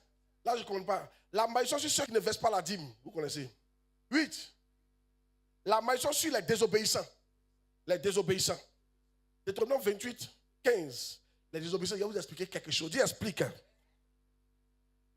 Donne-moi Deutéronome 28, 15. Mais, si tu n'obéis point à la voix de l'Éternel ton Dieu, si tu n'observes pas et ne mets pas en pratique tous ces commandements et toutes ces lois que je te prescris aujourd'hui, voici toutes les malédictions qui viendront sur toi. Donc, quand tu désobéis à Dieu, il y a une sorte de malédiction qui vient sur toi. Amen. Maintenant, laisse-moi te montrer un verset. Non, Romains 6, 16. Romains 6, 16. Romains 6, 16. Vous allez voir quelque chose. Ne savez-vous pas, quand vous livrez à quelqu'un comme esclave pour lui obéir, vous êtes esclave de celui à qui vous obéissez. Donc, on devient esclave de celui à qui on obéit. On devient toujours esclave de celui à qui on obéit, ou bien de la chose à laquelle on obéit. Une fois que tu obéis à quelque chose, tu deviens son esclave. Donc tout à l'heure, si tu obéis au mensonge, tu deviens esclave du mensonge. Si tu obéis à Dieu, tu deviens esclave de Dieu. Alléluia. Voilà pourquoi, quand vous commettez l'impudicité, vous avez envie de commettre encore. Une fois que tu as commis l'impudicité, tu viens de dire impudicité, je suis ton esclave. Conduis-moi. Et lui, il te conduit dans plus d'impudicité. Amen. Tant que tu n'arrêtes pas de faire ça, alléluia, il y a problème. Maintenant, donne-moi le verset qui parle de Lévi. Lévi, c'est dans l'hébreu. Lévi qui perçoit la dîme. Ce n'est pas de la désobéissance. Ça va? Qui est béni? On va t'inquiéter, on t'explique comme ça pour que ça puisse faire un travail. Pas avoir peur. Amen. N'ayez pas peur de la vérité. Et venez seul. De plus, Lévi qui perçoit la dîme l'a payé, pour ainsi dire, par Abraham. Qu'est-ce qui s'est passé ici là? Lévi, c'est qui? Lévi, c'est la 4e génération, peut-être la 5e. Il y a eu Abraham, il y a eu Isaac, il y a eu Jacob. C'est ça, non? Et puis il y a eu Lévi. Donc, Abraham, Isaac, Jacob, Lévi, 4e génération.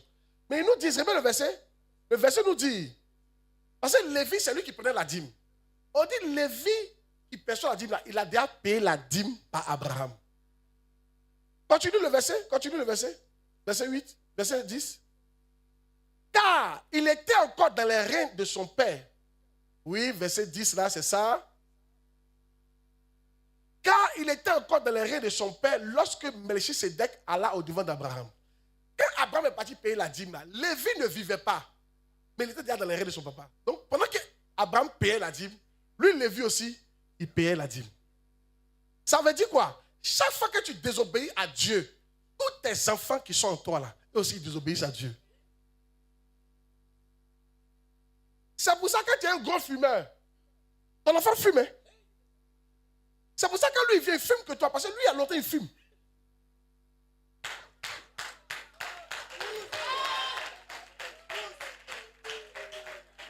Alléluia.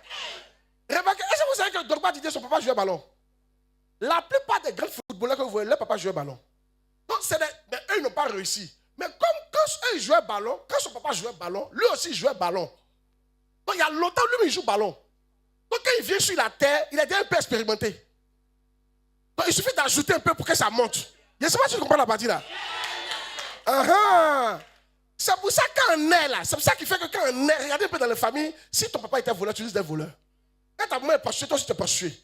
Mais toi, quand tu nais, tu aimes le sexe. Il y a longtemps tu fais ça. Ta maman, il y a longtemps. Vous étiez ensemble. Alléluia. Oh, André, il n'aime pas mon message qu'il essaie de prêcher là. Écoutez-moi très bien. Ne vous moquez pas de vos parents. Hein. Ce qu'ils font là, tu as déjà fait. Hein? C'est dans tes gènes. C'est dans tes gènes. Il suffit simplement de croiser quelqu'un pour. Ça se déclenche. Oui. 4e génération. Tout ce que tu. À du moment où ils sont en train de prêcher, non? Les Christ, à longtemps, ils prêchent. Parce qu'il a commencé à prêcher depuis 18 ans. Quand moi, il prêchait, Christ prêchait. Quand il prêchait, Olo prêchait. Quand tous ils prêchaient, tu les vois comme ça là. Déjà, ils aiment affaire de Dieu. Il y a longtemps, ils prêchent. Ceux-là, si on les met un peu net, ils vont devenir plus forts que moi. Tu vois un peu, non? Écoutez-moi bien. J'essaie de te dire ça pour que tu arrêtes de faire certaines choses. Est-ce que tu sais qu'actuellement, tu es en train de te masturber? Tes enfants se masturbent toi.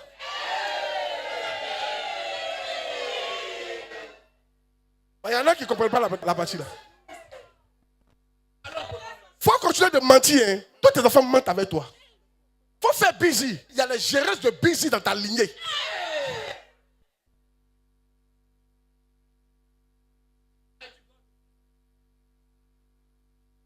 Là, tu es en train de frapper ton papa. Il faut te calmer. Ils vont te boxer. Il y a des boxeurs. Tu es en train de montrer à des gens comment on boxe un papa. Je vous dis ça pour que vous ayez pitié de vous-même. Quand je suis en train de faire cette chose, il faut que j'arrête. Sinon, moi-même, je suis esclave. Et mes enfants sont esclaves de la chose. C'est ça qui a fait qu'on est devenu esclave du péché. Tu vois, quand Adam péchait, qui était là-bas? Mais quand Adam a dit, mangeons, nous tous on était là. Mangeons. Nous tous on a mangé la pomme, frère. Donc quand on est né là, c'est des mangeurs de pommes, des désobéissants. C'était déjà dans notre sang.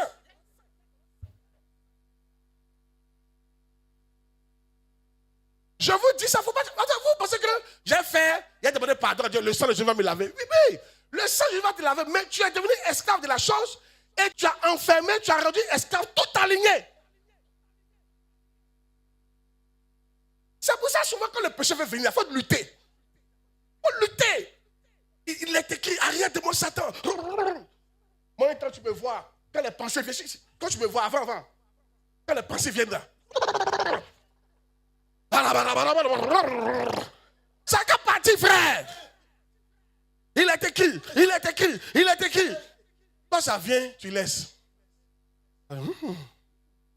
Parce que le péché, c'est sucré. Sucré mais amer. Et tu laisses. Et finalement, ça te domine. Tu as bien entendu ce message. Donc, ne vous étonnez pas si vos enfants font des choses que les parents savent que ce qu'ils font, c'est que tu vois ton enfant faire là. Tu ne dois pas te plaindre, pas toi. Tu lui dis pas ça, mais toi-même tu sais. C'est ça là. Tu as fait ça fatigué. C'est vrai, mais c'est faux. Donc, qui est fautif? C'est toi. Tu as mis l'enfant dans le problème. Mais il n'est pas trop tard. Le sang de Jésus nous a libérés de la loi du péché et de la mort. Quelqu'un dit amen bien. Ce péché sera brisé ce matin. Dis amen bien. Il a dit ça sera brisé ce matin. Dis amen bien. Mais tu dis pas bien, ça sera brisé ce matin. Dis amen bien. Ça sera brisé ce matin. Dis amen bien. Qui a bien enseigné ce matin? Vous qui êtes en ligne, j'espère que ça va là-bas. Je vous salue au nom de Jésus. Bon, le reste, je cite rapidement. Il n'y a pas parlé trop de révélation, parce que si je vais parler, ça va trop durer. Je cite rapidement. Les désobéissants. Donc, les désobéissants. Qui a été béni par ça? 9. La malédiction sur ceux qui maltraitent les handicapés. Ça l'a écrivé. Deutéronome 27, 18 à 19. Si vous partez quelque part, quand vous voyez les handicapés, ne les maltraitez pas. Il y a malédiction derrière. Les gens qui sont aveugles, ne criez pas sur eux. Il y a malédiction derrière. Il te dit. La malédiction sur ceux qui négligent les faibles et les personnes vulnérables de la société. Quand ça va, je ne dois pas négliger les gens qui sont autour de toi. Ils sont pauvres. Ce que tu peux faire, il faut faire pour eux. Alléluia. Oh yes. Une malédiction. La malédiction sur ceux qui n'aident pas le travail du Seigneur. Juge 5, 23. Ceux qui n'aident pas le travail du Seigneur. Oui, oui. Tu n'aides pas le travail du Seigneur. Juge 5. Maudit, il a dit maudissez mes roses. Pourquoi? Dit l'ange de l'Éternel. Maudissez. Il continue. Maudissez ses habitants. Car il ne vient pas au secours de l'Éternel. Au secours de l'Éternel parmi les hommes vaillants. Par exemple, on est à l'église ici. Actuellement, on est en train de payer notre terrain. Tu peux aider, mais tu ne mets pas ton argent dedans. C'est une malédiction qui vient sur toi. Parce que tu n'es pas venu au secours de l'Éternel. Si. Tu peux aider, mais tu peux pas garder ton argent pour faire, je ne sais pas faire quoi. Viens aider. Ce que vous pouvez faire pour aider Dieu, là, faites-le. Vos biens appartiennent à Dieu, il peut les récupérer à tout moment. Ce que tu peux faire pour aider Dieu, il faut le faire. Non, il y a une malédiction derrière ça. Dieu se souvient.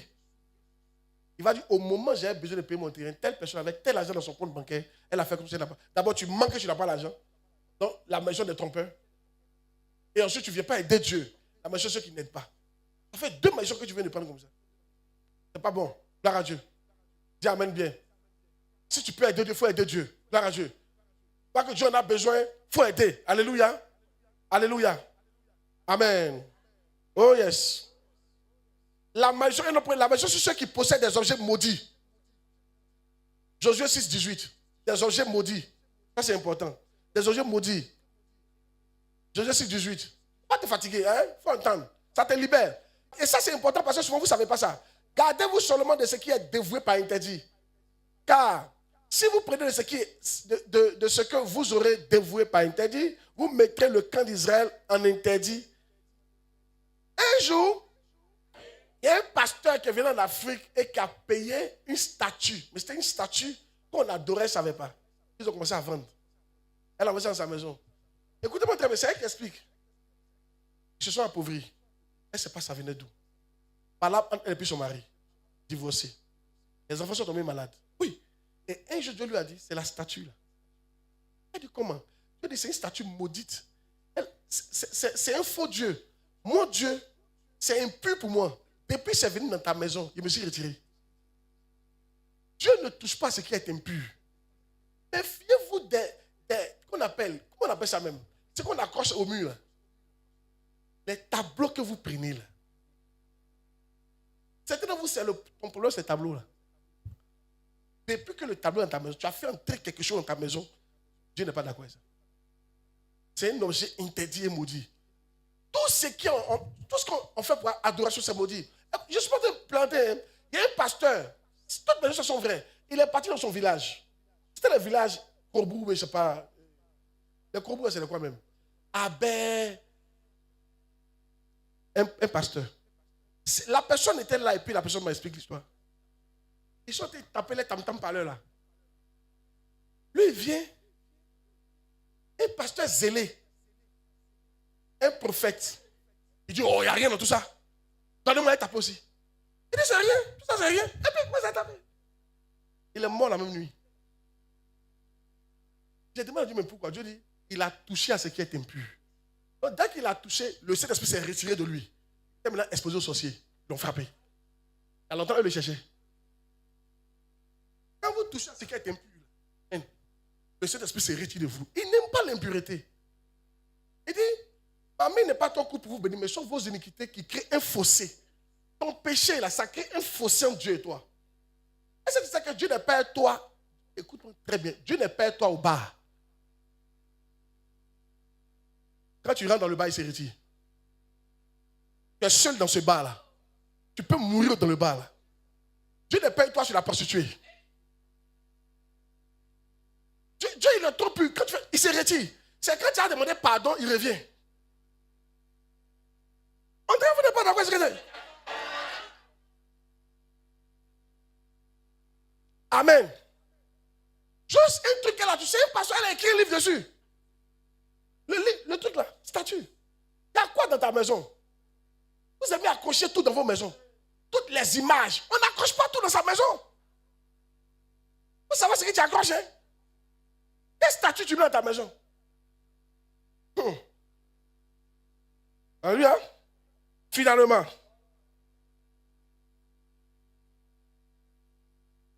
Bon, si tu veux donner pour bon, la malédiction sur ceux qui commettent l'adultère. Tu dis pas Job 24, 15 et 18. Ne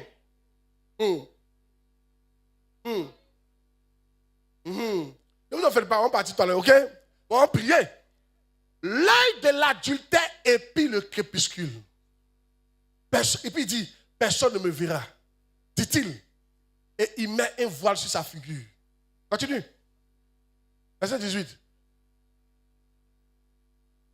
Dis quoi? Et quoi? L'impie est d'un poids léger sur la face des eaux. Il n'a sur la terre qu'une part maudite. Il ne prend jamais le chemin des vignes. C'est l'homme qui commet l'adultère. Les vignes c'est le symbole de la prospérité. Tu ne vas jamais prendre ce chemin-là. Et si tu étais dans la prospérité, que tu commets l'adultère matin, midi, soir, tu vas quitter la prospérité. De vous choquer. Il y a quelqu'un que je connais, il dit qu'il a fait une vision, on devait signer un chèque d'1 milliard pour lui donner. Au moment de signer le chèque d'1 milliard, il y a une femme qui est venue pour dire, pourquoi tu veux lui donner 1 milliard? Et il regarde dans son téléphone, on voit des filles à la plage. On dit, ça fait quoi là? Et à cause de cette image-là, on ne signe pas le chèque.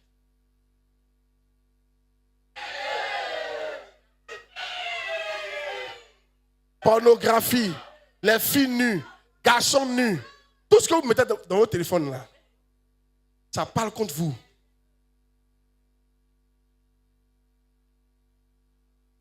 Qui va arrêter d'accuser le sorcier maintenant? On dit qu'il ne va jamais prendre le chemin de la vigne. Faut oublier ça. Amen. Écoutez-moi, il parle de la prospérité, de la justice.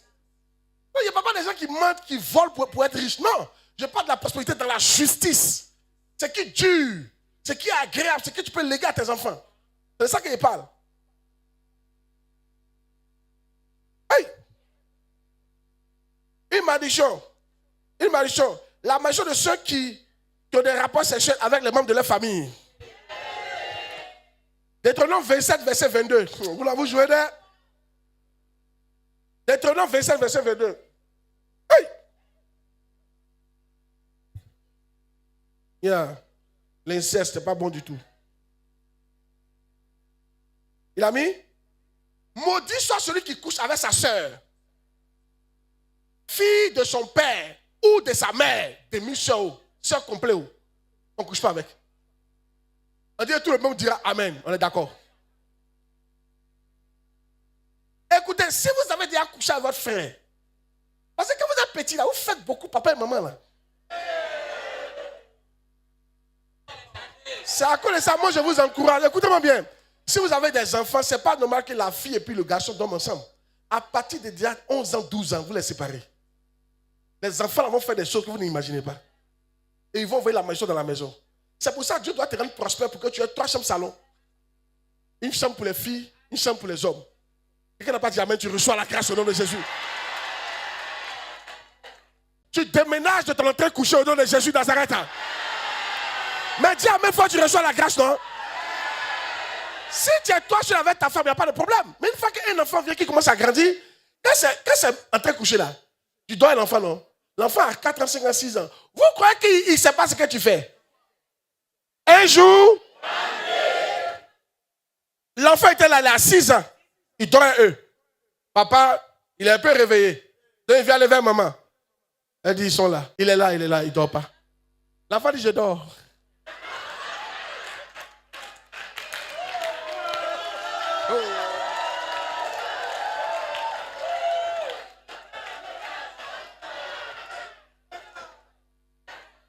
Je dors.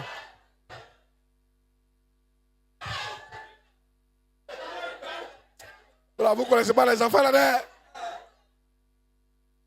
Quand tu étais petit, c'est ce que tu faisais là.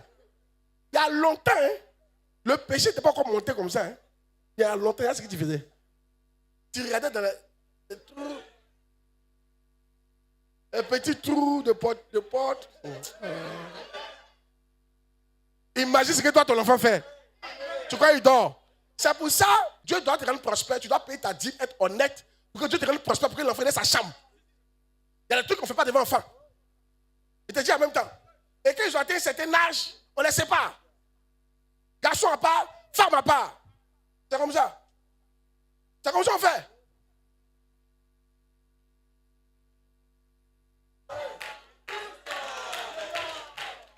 Il dit je dors. Donc ça veut dire qu'il a l'habitude de les regarder.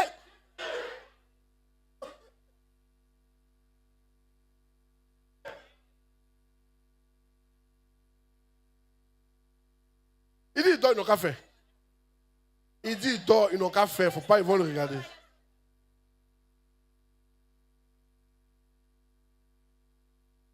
Non, écoutez-moi bien.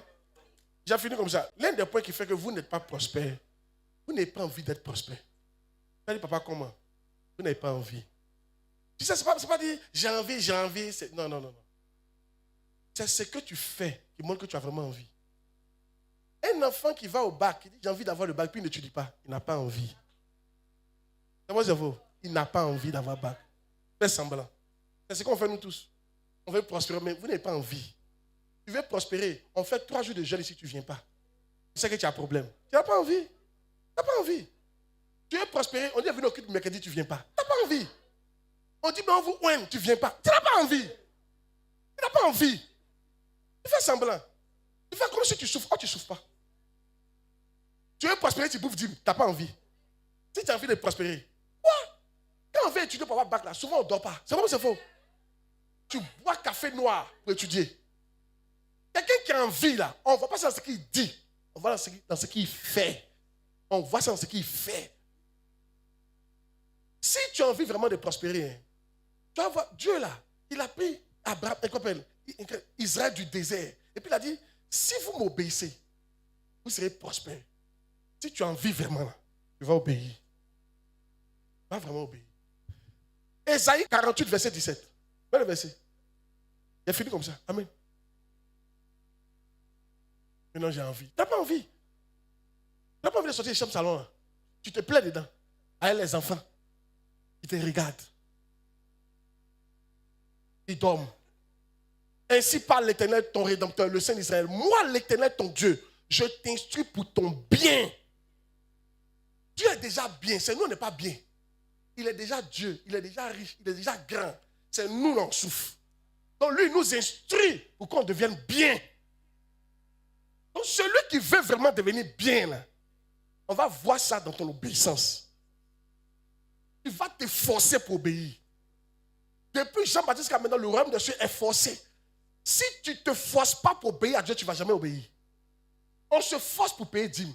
On se force pour ne pas mentir. On se force pour ne pas voler. On se force pour ne pas tromper sa femme. On se force pour ne pas coucher une femme qu'on n'a pas mariée. Vous croyez que ce que vous ressentez, nous on ne ressent pas. Nous on ressent ça 2 fois que vous. Mais on se force. Et non, j'ai envie. Ma chérie, j'avais envie. On a envie, on va faire comment? On prospère un jour, hein? Allons dormir, hein? On va faire comment? C'est ça que ça, hein?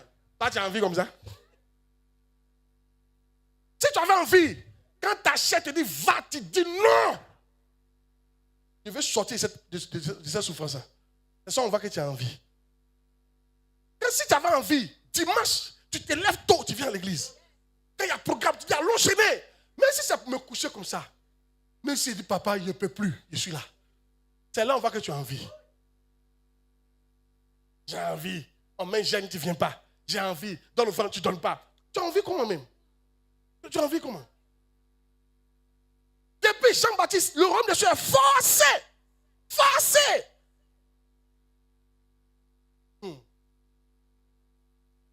Quand moi j'avais envie que l'église grandisse, on a commencé à prier sur un prix de 10h à 22h. Non-stop. J'ai vu que ça ne suffisait pas. On est passé à un niveau, ça ne suffisait pas. J'ai commencé à prier de 6h à 6h. Non-stop, c'est ici et prière. Moustique qui était ici là, tu ne peux pas croire. Je suis dans Moustique et puis prie. J'ai envie. J'étais ici, il a fait 48 heures de prière. 2 jours sans dormir, non-stop. J'ai pris mon celui-ci. Seigneur, fait grandir l'église. J'ai envie. Ce n'est pas le mérite. Mais quand Dieu voit tes efforts, il dit attends, il a été mon enfant. Vraiment, il a envie. Quand tu as envie, tu ne payes pas dîme. Tu as envie, tu as des go. Tu as envie, tu as des gars. Tu as envie, tu mens, tu voles, tu trompes ton mari, tu fais comme tu veux. Tu as envie comment? Tu n'as pas envie? Tu es content de ta malédiction? Tu es content que tes enfants te regardent que tu couches avec ta femme? Tu es content de ça? Tu es content que tes enfants, à cause de toi, tes enfants vont coucher avec eux? Vont coucher avec eux? Tu ne sais pas que les enfants, c'était de là, des trucs. Il va voir sa soeur nue comme ça, il y a les choses arrêtées d'une manière là. Tu sais ce qui va se passer? Aïe!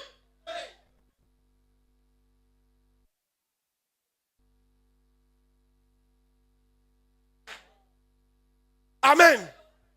Maintenant, je ne suis pas d'accord, hein? Un jour, il y a un monsieur, il est parti prier. Dieu ne guérit pas quelqu'un. Il s'en prier, Dieu ne guérit pas quelqu'un. La honte. Il dit Dieu, tu vas m'utiliser. Hein? Il dit Dieu, tu vas m'utiliser. Hein? Tu vas m'utiliser où? Il est rentré dans la chambre, il a fermé. Et puis il a lancé la clé en bas. Il a dit à sa femme, même si je pleure, tu n'ouvres pas.